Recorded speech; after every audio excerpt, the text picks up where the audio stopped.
In the 1990s, McDonald's launched a massive marketing campaign in America called the Monopoly game. The game Monopoly has come to life at McDonald's. When you ordered a meal, you would receive a game piece. This piece could contain a prize ranging from electronics to cars, boats, and cash. The cash prizes could be anywhere from $1,000 to $1 million, with the grand prize being $1 million. Everyone wanted to win the $1 million prize, so people started buying more meals for a chance to win.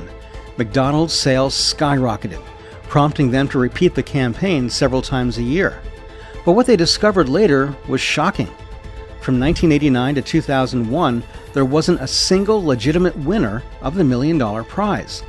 There were winners over the years, but all of them won through fraud. The mastermind behind this massive scam was a man known as Uncle Jerry. Uncle Jerry managed to steal over $25 million in prize money over 12 years. How did he do it? How did he avoid detection for so long? And what was his connection to the mafia? That's what we'll uncover in this story, so stay tuned until the end. This story begins with the FBI, specifically from the Jacksonville office located in Florida. This office specialized in investigating corruption, fraud, and corporate crimes. In 2001, they received a call from an anonymous informant whose identity was not disclosed. The informant revealed that the McDonald's Monopoly game had been tampered with and provided the names of 3 people who had won the $1 million prize over the years. The informant mentioned that these individuals were related, although their last names were different, which initially concealed their familial connections. However, upon closer inspection, it became clear that they were indeed related, and they all won the $1 million prize, which was highly suspicious. The anonymous informant also gave them the name of the mastermind, referring to him as Uncle Jerry. This prompted the FBI investigators to delve deeper into the matter. Could it be possible that the McDonald's Monopoly game had been compromised somehow? They had to verify this suspicion. It was now 2001, and McDonald's had been running this promotion since 1987, repeating it twice or even 3 times a year. The question was, how long had the game been rigged? First, the investigators needed to verify all the past winners, especially those who had won the grand prize of $1 million. They compiled a list of winners from the past 14 years, and the results were shocking. Many of the winners were indeed related, even if distantly. For instance, one winner might be a cousin of the next winner's nephew. These familial connections, although sometimes distant, were still significant. The investigators were astonished as they uncovered these connections. The likelihood of something like this happening was almost impossible, so they knew for sure that fraud was involved. Someone had managed to hack the game and seize the high-value prizes, the game pieces that contain expensive rewards. As mentioned, the prizes varied in value. Most of the game pieces were not winners. The lowest prizes were usually free meals, followed by small electronics, then larger electronics like refrigerators, ovens, and televisions. After that, there were travel packages, cars, boats, and finally, the top prizes. Most of the cash prizes were around $1,000, but there were also prizes of $10,000, $25,000, and even $100,000. The grand prize, however, was $1 million, which McDonald's heavily promoted in their advertisements. After the FBI investigators dug deeper into the details of the winners, they realized that there hadn't been a single legitimate winner of the $1 million prize from 1989 to 2001. This meant the fraud had been ongoing for 12 years. They didn't have enough information to delve deeper into the case. All they had was the name Uncle Jerry provided by the anonymous informant. The investigators were perplexed. They needed to understand the vulnerabilities that allowed the fraudsters to steal the game pieces. They needed to know where the game pieces were printed, how they were distributed, and how McDonald's ensured the process was truly random. The FBI was hesitant to involve McDonald's management in the investigation because they feared someone in the management might be involved in the fraud. However, in the end, they had no other option. They didn't have a lead or a source to get the missing information, so they had to reach out to McDonald's. They contacted someone from the top management. The head of security at McDonald's, one of the company's top executives, was informed about the situation, though not in detail. They told him, "You need to come to our office. We have an important matter to discuss. Bring 2 or 3 people with you, but don't tell anyone else you're meeting the FBI." Indeed, 3 of McDonald's top executives boarded a plane to Jacksonville, where the FBI office was located. Upon arrival, an investigator picked them up from the airport and took them straight to the office. The executives and the FBI agents sat down, and during the meeting, the investigators explained that their game had been compromised. They revealed that all the major prize winners over the past years had won through fraud, and most of them were related, even though their names and family names were different. The executives were shocked, and their first thought was to halt the game immediately, especially since they were about to launch a new campaign. However, the investigators quickly advised against it, because if they did that, then the fraudsters will realize something is wrong and might escape. The FBI tried to convince the executives to go ahead with a new campaign so they could monitor and figure out how the fraud was being executed. The executives were hesitant, and the meeting dragged on as they discussed the matter. In the end, the 3 executives present said, "This decision isn't ours alone. The entire board of directors needs to agree on this." Some FBI investigators accompanied these executives and flew with them to McDonald's headquarters. There they met with the board of directors. After the meeting, the board agreed to launch the new Monopoly game campaign so that the FBI could monitor it. The secondary goal of the meeting was for the investigators to identify who was responsible for printing and distributing the game pieces. The executives explained that the game was managed and operated by an external marketing company called Simon Marketing. McDonald's had contracted Simon Marketing to handle all their promotional campaigns. They were responsible for printing the game pieces, distributing them, and ensuring everything was random. The FBI realized that the breach or flaw had to be within Simon Marketing. This company was one of McDonald's most important partners for their promotional campaigns, and the Monopoly game was one of their most successful, featuring a variety of prizes totaling up to $50 million, with the top prize being $1 million.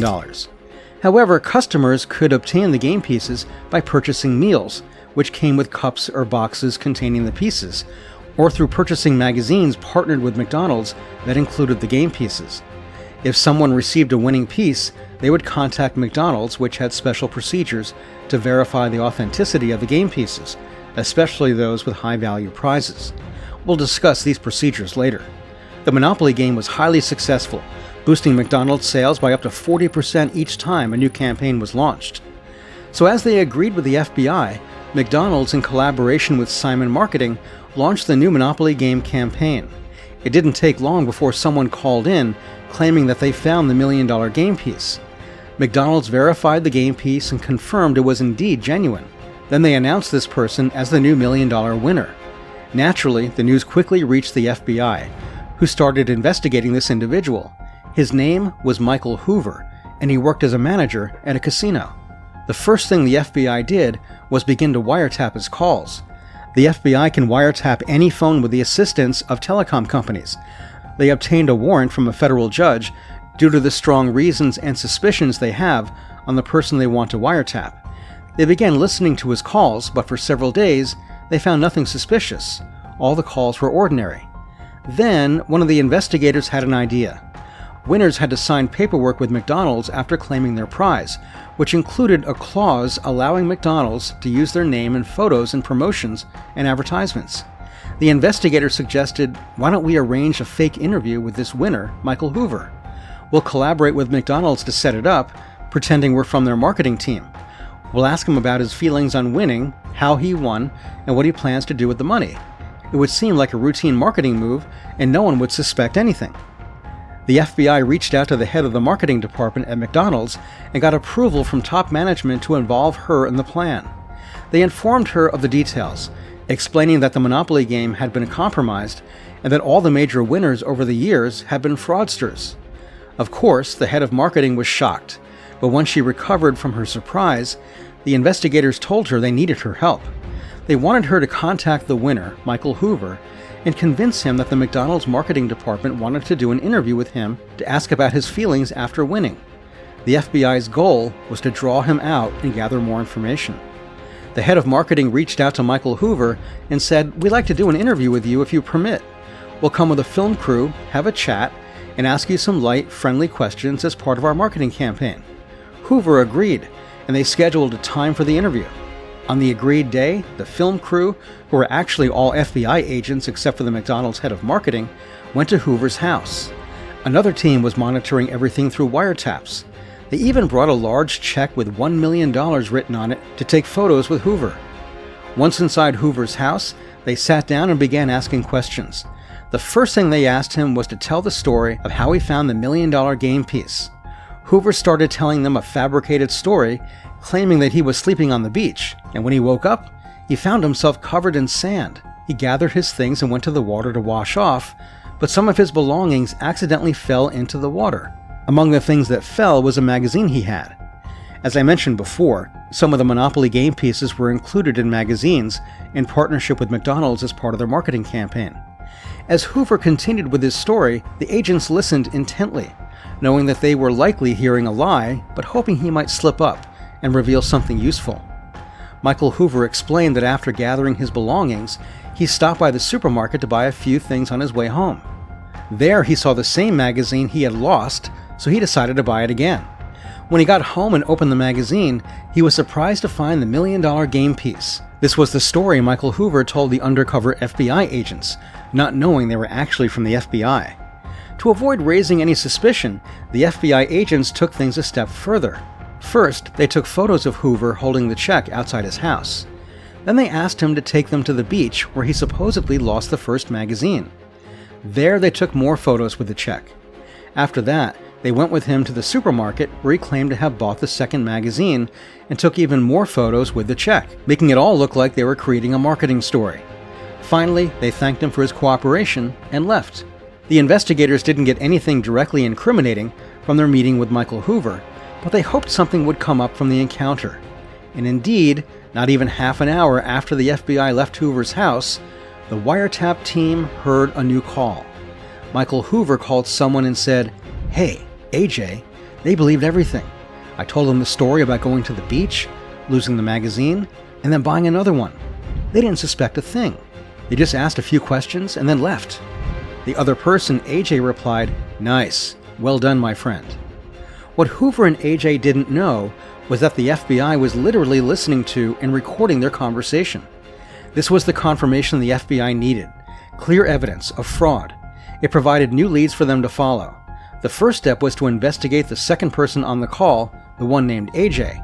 They discovered that his full name was AJ Glom. They gathered all his information and found out he was a small-time drug dealer who'd been imprisoned for 12 years. He had a criminal record, so the FBI began wiretapping his calls as well. This proved to be a breakthrough. AJ Glom was clearly distributing the winning game pieces to different people. He wasn't just distributing the $1 million pieces, he was also handing out pieces worth $10,000, $25,000, $100,000, and even cars. He acted as a coordinator or middleman, but it was evident that he wasn't the mastermind because in his calls he frequently mentioned someone else, the person we heard about at the beginning of the story, Uncle Jerry. The investigators needed to identify who this Uncle Jerry was. Interestingly, AJ didn't seem to call Uncle Jerry directly, or if he did, it was from a different number. It appeared that Uncle Jerry was being cautious. The investigators then obtained the call records of all the previous major prize winners, especially those who won the $1 million prize, and started looking for a common number that all these winners had contacted. Keep in mind, this was back in a time when call records weren't stored on computers, but on paper. The process was more tedious and time-consuming, but it was crucial to finding the link that would lead them to Uncle Jerry. But after searching through the records, they noticed a number that appeared frequently with different winners. This number was contacted by the winners in the days leading up to claiming their prize, and in the days following their claim before the calls stopped entirely. To be precise, it wasn't just one number, but several numbers registered to one person, Jerome Jacobson, better known as Jerry Jacobson, or as his friends called him, Uncle Jerry. The shock for the FBI was discovering that this man was the head of security at Simon Marketing, the company McDonald's had contacted to manage the Monopoly game. Once the investigators identified him, they immediately began wiretapping all his calls while simultaneously digging into his past. They found out that he used to be a police officer, but had left the force due to illness. His background as a former cop made him a suitable candidate for the head of security at Simon Marketing. The FBI couldn't just storm into Simon Marketing and arrest Uncle Jerry. They needed to uncover the details of the scheme and build a strong case against him. They had to find out how he was stealing the winning game pieces. The FBI asked McDonald's for help in understanding the procedures Simon Marketing followed in managing the game, including how they printed and distributed the game pieces and what security measures they had in place. To their surprise, even McDonald's management didn't have all the details. One of their senior managers arranged a meeting with Simon Marketing to gather all the information. It's almost amusing that McDonald's, spending hundreds of millions on this campaign, didn't fully understand how the external company was running their game. In collaboration with the FBI, one of McDonald's senior executives went to Simon Marketing, sat down with them, and collected all the details about the procedures, steps, and security measures they used to manage the Monopoly game. This cooperation was crucial for the FBI to piece together how Jerry Jacobson had managed to pull off the scam. These procedures confirmed that the process was taken very seriously with excellent security measures to protect the game. Firstly, Simon Marketing outsourced the printing to a highly secure facility called the Dittler Brothers Printing Plant. This plant had extensive security measures in place. There were guards on duty 24/7, and anyone entering the plant had to pass through security, showing an ID card or entry permit, signing in with their name and time, and even regular employees had to follow these procedures daily. To enter the actual printing area, one had to pass through another security gate with a different permit, and the entire facility was filled with alarms and surveillance cameras. When it came to printing the winning game pieces with the major prizes, security was even tighter. The area where these important pieces were printed had a double locked door that required 2 employees with different codes to open. On the printing day for these significant pieces, representatives from Simon Marketing were present at the plant to oversee the process. Uncle Jerry, as the head of security at Simon Marketing, was one of these observers. After the important pieces were printed, they were placed in a briefcase. Uncle Jerry would cuff the briefcase to his wrist, and the briefcase itself had a lock requiring a combination code. Half of the code was known to Jerry, and the other half was known to an independent auditor who always accompanied him until the pieces were delivered. The regular game pieces were shipped by trucks, which were sealed with special stickers acting like tamper-evident seals. Jerry, the independent auditor, and other Simon Marketing observers would fly to the same destination as the trucks, which could be various cities across America where the packaging plants were located. In these plants, the game pieces were attached to the packaging materials like boxes and cups. For the high-value game pieces, representatives from both Simon Marketing and Dittler Brothers would personally oversee their attachment to the packaging. Uncle Jerry, carrying the briefcase cuffed to his wrist, would unlock it using his code, and the auditor would input their half of the code. They would open the briefcase in front of everyone, revealing an envelope with the winning pieces inside. The envelope also had a special tamper-evident sticker. If the sticker had been tampered with, it would be obvious. Jerry would then open the envelope and distribute the pieces, ensuring they were attached randomly to the packaging on the production line, and no one was supposed to know exactly where the winning pieces went. And then, customers were supposed to buy these pieces or magazines and see if they would get a winning ticket or not. So how did McDonald's ensure that a winning game piece was genuine when presented by a winner? High-value game pieces had specific security features to prevent counterfeiting. For example, a particular letter, such as letter K, might have a small cut. The most crucial security measure was a special code written in invisible ink on the piece, which only appeared under ultraviolet light. This made it nearly impossible to forge these pieces. Despite Uncle Jerry being at the center of this operation, the FBI was puzzled about how he managed to steal the winning pieces amid such stringent security. To uncover the secret, the FBI had to continue their investigations. They wiretapped Michael Hoover, the prize winner, and A.J. Glom, the intermediary who seemed to be distributing the pieces. They also monitored Uncle Jerry, the mastermind. Besides these 3, they wiretapped various past million-dollar winners, but these efforts yielded no significant information. Realizing they needed a different approach, the investigators came up with a new plan. They decided to lure the previous winners using a fake celebration organized through McDonald's. They contacted the winners, saying that McDonald's was planning a grand event to celebrate all past million-dollar winners in Las Vegas. They promised first-class flights, luxury hotel accommodations, fine dining, and entertainment, all expenses paid by McDonald's as part of a marketing campaign. Naturally, most winners agreed, making the ruse successful. As part of this fake event, they told the winners that they needed to film interviews with them beforehand. The plan was to ask them how they won and what happened afterward, under the guise of preparing promotional material for the Las Vegas event. The winners were told, "We are from McDonald's marketing department, and we are preparing a big celebration where we gather all the past $1 million winners in Las Vegas. We will fly you first class, accommodate you in the best hotels, take you to the finest restaurants, and arrange exciting activities for you, all on McDonald's dime, as part of our marketing campaign." Most winners naturally agreed to this, making the ruse successful.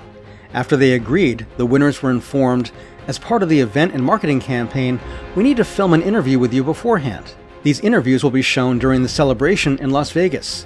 The interviews will be light and friendly, just asking you how you won the prize and what happened afterward." One of the winners they interviewed was named Buddy Fisher, stumbling over his words and sweating profusely. It was clear he was lying, trying to fabricate a story like Michael Hoover did. Unlike Hoover, Fisher couldn't keep his story straight, attributing his nervousness to being unaccustomed to cameras. Although Fisher didn't provide useful information directly, he led the FBI to an important figure in the operation. Fisher was the father of a woman named Robin Colombo, who was married to Jerry Colombo, different from Uncle Jerry. Jerry Colombo was another prize winner, having won a car, and even appeared in a McDonald's commercial after his win. In reality, Jerry Colombo was a key player in the scam, working directly with Uncle Jerry. He was the primary intermediary who took the winning pieces from Uncle Jerry and distributed them. Uncle Jerry didn't have a large network. Initially, he distributed some pieces to his close contacts, but eventually he needed someone with a broader reach to distribute the pieces while maintaining distance between the winners. This was to avoid any suspicion arising from winners being connected. Uncle Jerry met Jerry Colombo by chance at an airport. Jerry Colombo was no ordinary person. His family, the Colombos, were one of the most notorious Italian mafia families in America. Jerry Colombo had an extensive network both within and outside his family, making him the perfect intermediary to distribute the pieces. The deal between him and Uncle Jerry was that Uncle Jerry would sell the $1 million pieces for $50,000 each, and Jerry Colombo would distribute them to suitable people. However, $50,000 seemed a small amount compared to the $1 million prize, raising questions about the true extent of Uncle Jerry's profits and his motivations. There are several reasons and factors why Uncle Jerry sold these $1 million game pieces for $50,000 each. Firstly, Uncle Jerry could sell the pieces directly to Jerry Colombo without the hassle of finding buyers himself, offering a significant convenience. Secondly, McDonald's did not pay the $1 million prize in a lump sum. Instead, the prize was distributed over 20 years, with the winner receiving $50,000 annually. After taxes, the winner might only net around $35,000 each year. This payout structure made $50,000 up front for a $1 million piece a reasonable deal for Uncle Jerry.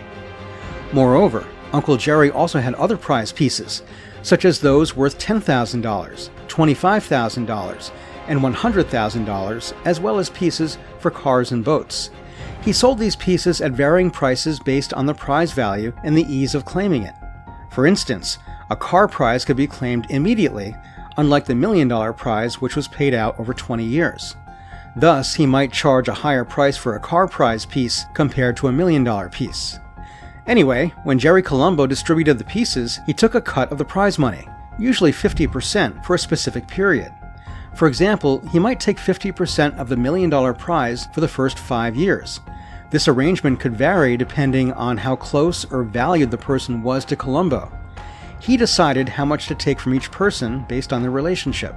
Initially, Jerry Colombo distributed the pieces to people close to him.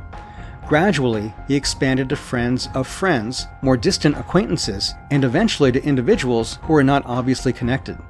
His goal was to ensure that the winners didn't have obvious relationships or familial connections that could raise suspicion. Overall, the combination of convenience, the payout structure, and variety of prizes, and the strategic distribution through Jerry Colombo's network made Uncle Jerry's scheme both profitable and difficult to detect for a long time. But his wife Robin noticed that he always chose white men from the same area. Thus, she suggested her friend, Gloria Brown. Gloria Brown was a brown woman living in Florida, completely different from the typical people Jerry Colombo usually selected. Gloria was a single mother with a young son struggling to make ends meet. When her friend Robin Colombo proposed the idea, Gloria felt it was an opportunity that could change her life completely. Robin introduced her to her husband, Jerry Colombo, and then stepped out of the picture, leaving Gloria to deal directly with Jerry. From the beginning, Jerry laid out the terms, telling her he would take 50% of the prize money for 5 years. This meant when McDonald's gave her $50,000 each year, he would take $25,000. Gloria agreed, but then Jerry added, "But before I give you the winning piece, you need to come up with an upfront payment." She asked, "How much?" He replied, $50,000. Essentially, Jerry Colombo wasn't even paying the $50,000 to Uncle Jerry out of his own pocket. He was getting it from the people he gave the pieces to. Gloria told him she didn't have that kind of money, and he told her that if she don't bring the money, she won't get the piece. Gloria was torn and didn't know what to do. The only solution she saw was to take out a loan and mortgage her house. But now she faced a difficult decision. Should she give this amount of money to someone she barely knew in exchange for a game piece that might or might not be genuine? She knew Robin, but they weren't particularly close. Gloria was extremely hesitant, but ultimately she felt this was a once-in-a-lifetime opportunity and would regret it if she let it slip away. So Gloria took out a loan from the bank, mortgaged her house, and met with Jerry Colombo. She handed him the money on the street, making it feel like a shady deal. Gloria said she had never held such a large amount of cash, $50,000, in her hands before, and giving it away like that was painful. The fear she felt was terrifying. Jerry Colombo told her he would take the money and then bring her the game piece later, which meant the exchange wouldn't happen immediately because he needed to buy it from Uncle Jerry with the cash. Gloria was petrified that Jerry Colombo would take the money and disappear. Fortunately for Gloria, Jerry Colombo wasn't a scammer in this case. It wasn't his interest to return with the $1 million prize, so she could claim the prize and he could get his cut. After a few days, Jerry Colombo returned with the $1 million winning piece. He took Gloria to a McDonald's location where she presented the piece, claiming her prize. Everything went smoothly. McDonald's verified the piece and announced her as the new $1 million winner. However, as soon as she received her first $50,000 payment, Jerry Colombo took his half, $25,000, right away. Keep in mind, this amount was subject to taxes, all of which were Gloria's responsibility. From the $50,000 she received, she had to pay about $15,000 in taxes, $25,000 to Jerry Colombo, leaving her with only $10,000. This arrangement continued for 5 years, significantly reducing the actual benefit she received from the prize. The problem was that Gloria had taken out a loan that she needed to repay. This loan essentially consumed more than the remaining $10,000 she had. In reality, Gloria was losing money in the initial years. She hadn't accounted for this, and she struggled just to survive during that period with her son. Jerry Colombo was neither supportive nor understanding. He threatened her, saying that if she didn't pay his share, there would be dire consequences. After all, he was a mafia man, and Gloria was terrified. Imagine, Gloria didn't even make it through the first 5 years before the FBI uncovered the scheme. She was prosecuted and had to repay not only the money she received from McDonald's, but also the share Jerry Colombo took. We'll delve into these details later in the story. In short, Gloria ended up worse off than she started, deeply in debt and with her life in ruins. As for Jerry Colombo, he took his cut not only from Gloria, but from several other winners as well. He quickly amassed a large sum of money, becoming wealthy. He began to indulge in his newfound wealth, spending extravagantly on himself and his family, and living a lavish lifestyle without any regard for consequences. One time, while at the airport for a flight, Jerry Colombo met a flight attendant named Lee Cassano. Lee was of Italian descent, and Jerry started chatting and flirting with her. They got to know each other, and soon they were in constant contact. Jerry began an affair with her, spending a lot of time together, and even spending extravagantly on her with expensive gifts. Their relationship continued for several months. One day, Jerry offered her a winning McDonald's game piece worth $100,000. This $100,000 piece was to be received immediately in full. After she submitted the winning piece, McDonald's sent her a check for the prize. When she went to cash the check at the bank, Jerry was right there with her. As soon as she received the money, he took it from her, saying he needed to pay off some people and would return the rest to her.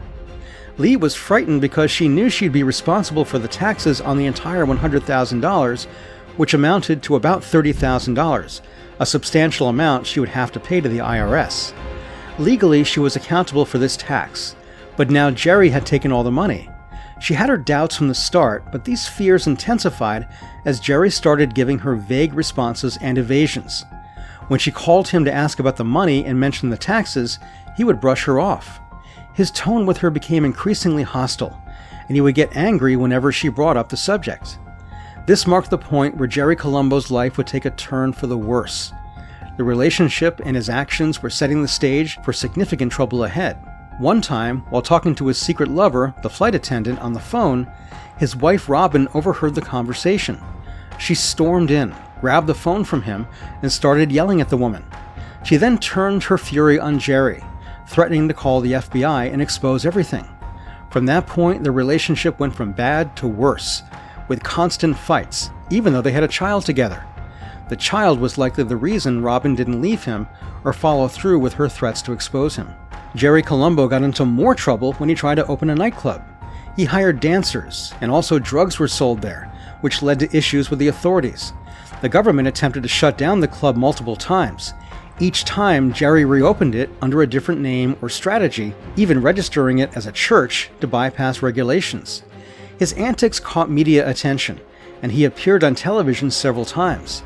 Uncle Jerry disapproved of this media exposure, fearing it could jeopardize their business even though it was a separate issue. The nightclub saga only worsened the tensions between Jerry Colombo and his wife Robin. One day, while they were driving with their young son asleep in the back seat, they started arguing about the same issues. The argument woke their son, who began crying. In the chaos, Robin crashed into a truck. Robin and their son escaped with minor injuries, but Jerry, due to his large size, suffered severe injuries and internal bleeding. He was rushed to intensive care but died a few days later in 1998, 3 years before the FBI began their investigation in 2001. Jerry Colombo's death was somewhat a relief for many winners like Gloria Brown, who had to pay him 50% of their winnings annually. However, it was a significant blow to his secret lover, the flight attendant, who never got her money back and now owed $30,000 in taxes. Jerry's family, especially his brother Frank Colombo and his mother Ma Colombo, had an animosity with Robin. Some even accused her of causing the accident intentionally because of their marital problems. Robin denied this and severed ties with them, taking her son with her. However, Jerry's mother, Ma Colombo, wanted custody of her grandson. Robin's life spiraled downward after Jerry's death. She got involved in drug and check fraud cases and ended up in prison. During her incarceration, their house was looted with everything, furniture, valuables, jewelry, stolen. The culprits were never identified, but given Jerry Colombo's mafia connections, it's likely he had many enemies. Refusing to lower her living standards, Robin resorted to fraud and the eventual transfer of her son's custody to his grandmother, just as she had wanted. These details seem to be unimportant, but they're crucial for the story, so keep them in mind as we return to them later. Now, let's return to Uncle Jerry. When Jerry Colombo died in 1998, Uncle Jerry lost his most important intermediary and distributor. They'd been working together for over 8 years, and now Uncle Jerry needed to find new distributors for the game pieces. One of these new intermediaries was a man named A.J. Glom. This is the same person who gave the game pieces to Michael Hoover, the first winner we discussed. A.J. Glom had a criminal record and was a former inmate, having served 12 years for a drug trafficking charge, despite being just a small-time dealer. As soon as he got out of prison, a friend who knew Uncle Jerry introduced him to the scheme, and A.J. immediately agreed to participate. Despite just being released from prison, he quickly became one of Uncle Jerry's top distributors. However, he wasn't the only intermediary Uncle Jerry used. Through their wiretaps, the FBI knew about another intermediary named Dwight Baker. Dwight's story is quite interesting. He met Uncle Jerry through the construction business, and Jerry was a contractor and had built a house or a farm for Uncle Jerry. The relationship strengthened over time, and eventually Uncle Jerry offered him a $1 million game piece, but the piece was $100,000 up front. Dwight was tempted by the offer, but he didn't have $100,000. He told Uncle Jerry, "I don't have $100,000, but I think I know someone who might." Uncle Jerry accepted as long as it's someone trustworthy. However, Dwight approached his adopted son, George Chandler, who was not his biological son, but someone he had raised from a young age. George was a businessman and investor.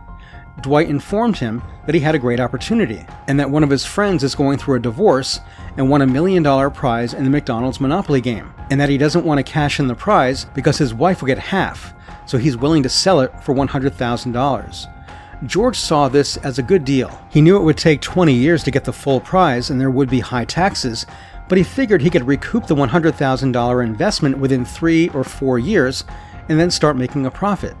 So George agreed, and the deal was made, making him the new $1 million winner. Dwight didn't gain anything directly from the deal because he didn't take any money or a percentage from his son. However, seeing the money involved tempted him, and he started working as an intermediary for Uncle Jerry. Being a contractor, he had a network of wealthy acquaintances who could afford to buy the game pieces. The FBI learned about Dwight Baker through their wiretaps on Uncle Jerry's calls, and then began wiretapping Dwight Baker's calls. Through these calls, the FBI discovered that Dwight and Uncle Jerry were planning to meet soon. They set up a sting operation and captured footage of their meeting in a parking lot where they exchanged money and game pieces. These are real shots from that meeting. The sting operation was primarily for gathering visual evidence to strengthen the FBI's case. Once they reached this point, the FBI felt they had collected enough evidence to build a solid case against the suspects, especially Uncle Jerry. They had identified all the parties involved in the fraud, and almost everything was clear.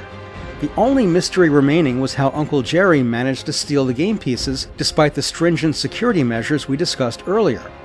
However, this detail was not critical to their case. The evidence they had was sufficient to prosecute, and they were confident they could extract a confession and details from Uncle Jerry himself. On August 21, 2001, the arrests began. They first apprehended around 8 people, including Uncle Jerry, A.J. Glom, and Dwight Baker. The winners were not arrested immediately, but investigators were sent to their homes to question them. All this happened simultaneously, coordinated across various FBI offices in different states. Any winners who refused to cooperate could potentially be arrested, but none of them did. After this wave of arrests, the case exploded in the media, causing a huge uproar.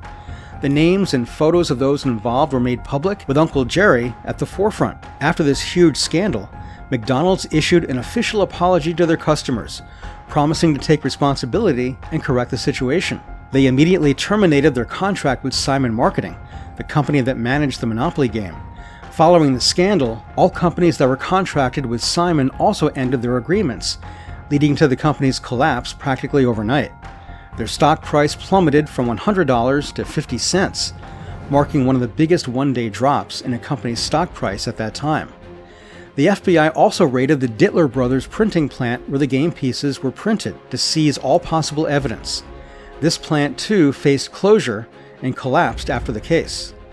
Uncle Jerry's lawyer negotiated with the prosecution, stating that Jerry would only cooperate in exchange for a reduced sentence. A case like this could easily result in a 20-year prison term. The prosecution agreed to recommend a lighter sentence if Jerry pled guilty and fully cooperated, revealing all details and individuals involved in the scheme. Uncle Jerry confessed everything. He explained how he stole the game pieces despite the tight security. As you may recall, we talked about how the game pieces were distributed and transported from the printing plant. Uncle Jerry carried the high-value pieces in a briefcase, handcuffed to his wrist, always accompanied by an independent auditor. The code to open the briefcase was split between Jerry and the auditor. Interestingly, Jerry managed to learn the auditor's half of the code, likely by observing her and entering it. This gave him full access to the briefcase. However, the envelope inside had a special tamper evidence sticker. To bypass this, Jerry would use a special knife to carefully remove the sticker, take out the valuable game pieces, like the $1 million piece and others worth $100,000 or cars, and replace them with common pieces that had no significant prizes. The exact number of pieces in the envelope was known as it was written on it. Jerry would then reseal the envelope with a new sticker identical to the original. He claimed he received these stickers by accident from Simon Marketing in a misdelivered package, though many doubted this story. It was more likely that he obtained them through an inside contact at Simon and fabricated the package story to protect this person. However, this remains speculative. After Uncle Jerry swapped out the valuable game pieces in the bathroom, he would continue his journey with the auditor, traveling to various factories that produced the boxes and packaging. They would attach the game pieces in front of several observers from Simon Marketing and the Dittler Brothers printing plant. Everyone believed these were the genuine high-value pieces because they had seen the briefcase and the sealed envelope opened in front of them. Following Uncle Jerry's confession, almost everything was revealed. The authorities confirmed the names of the winners they'd already identified and charged 53 people involved in the scheme over the years. Out of these 53, most admitted their guilt in purchasing the game pieces, except for 7 individuals who claimed they had no idea the pieces were stolen. One of these 7 was George Chandler, who had been offered a piece by his adoptive father, Dwight Baker, under the pretense that the seller wanted to avoid giving half the prize to his ex-wife in a divorce settlement. Initially, George Chandler was found guilty but kept appealing, and the case remained in the courts until he was acquitted in 2004. Despite his eventual exoneration, his reputation in business suffered greatly, primarily due to his adoptive father's involvement. Understandably, George was angry with Dwight for a long time, though they eventually reconciled. Most of the other winners were not sentenced to prison, but were placed under house arrest for a year or 2. Additionally, the court ordered them to return all the money they had received. Those who couldn't repay the lump sum had to make monthly payments. Even the intermediaries, like Dwight Baker and A.J. Glom, avoided prison time. They were placed under house arrest and required to pay back significant amounts in monthly installments. What mitigated the charges against them was the fact that no one knew where Uncle Jerry was getting these pieces from. No one asked, and he never told anyone, so they couldn't be treated as direct accomplices. This leniency in sentencing reflected the fact that while they were involved, they were not fully aware of the source of the fraudulent game pieces. The only person who ended up in prison because of this case was Uncle Jerry.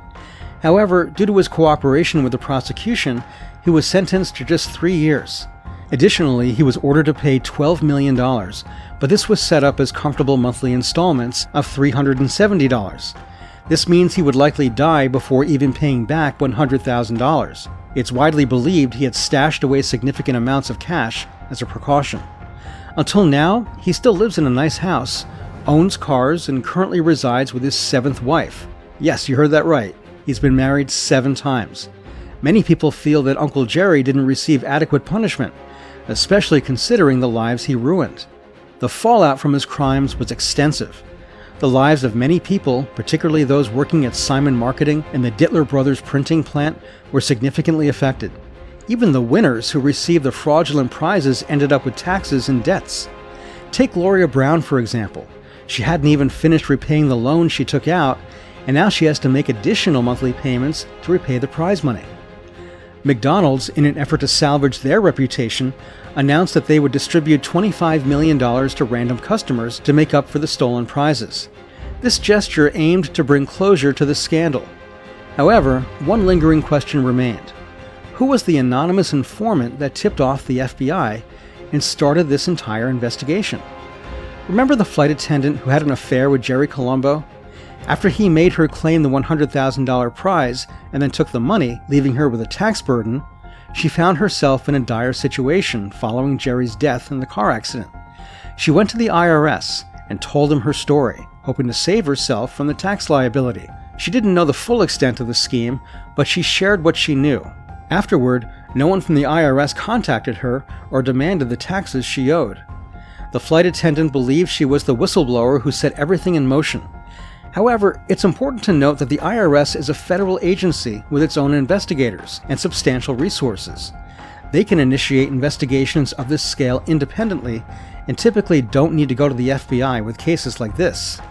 And if you remember, at the beginning of the story, I told you that the informant who contacted the FBI informed them about Uncle Jerry. The flight attendant didn't know Uncle Jerry and only communicated with the IRS, so she wasn't the whistleblower even though she thought she was. However, the FBI never disclosed the identity of the whistleblower. It was eventually revealed by one of Jerry Colombo's family members because by then, the case was old news and no one was interested anymore. The whistleblower was a member of Jerry Colombo's family who had died in the accident. In an interview, Frank Colombo, Jerry's brother, disclosed that the real whistleblower was actually their mother, Ma Colombo. The reason Ma Colombo informed the FBI was tied to the custody of Jerry and Robin's child. Ma Colombo wanted custody of their grandson, but custody would naturally go to the mother, Robin. After Jerry's death, their house was robbed, and Robin, trying to maintain her lifestyle, got involved in check fraud and drug cases, leading to her imprisonment. The child was indeed placed in Ma Colombo's custody. However, as the years passed, Robin was about to be released from prison, and Ma Colombo feared losing custody of her grandson again, and to prevent this, she informed the FBI about the fraud, ensuring Robin would remain in prison longer. During the FBI investigations, Robin was indeed one of the accused because she had helped her husband in the scheme and even selected some of the winners. Due to her direct involvement, her prison sentence was extended. So Uncle Jerry wasn't the only one who ended up in prison. Robin, already incarcerated, saw her sentence increased, allowing Ma Colombo to retain custody of her grandson. What's remarkable is that today, all of them, Grandma, Robin, and the son, live together in harmony, as if nothing ever happened. It seems that the reconciliation was facilitated by the son, who has grown up and now has a family of his own. Time has a way of healing many wounds, especially among family members. And with that, we reach the end of this story. If you enjoyed it, as always, don't forget to like, subscribe to the channel, and activate the notification bell. Thank you for watching, and we'll see you in the next video. Goodbye.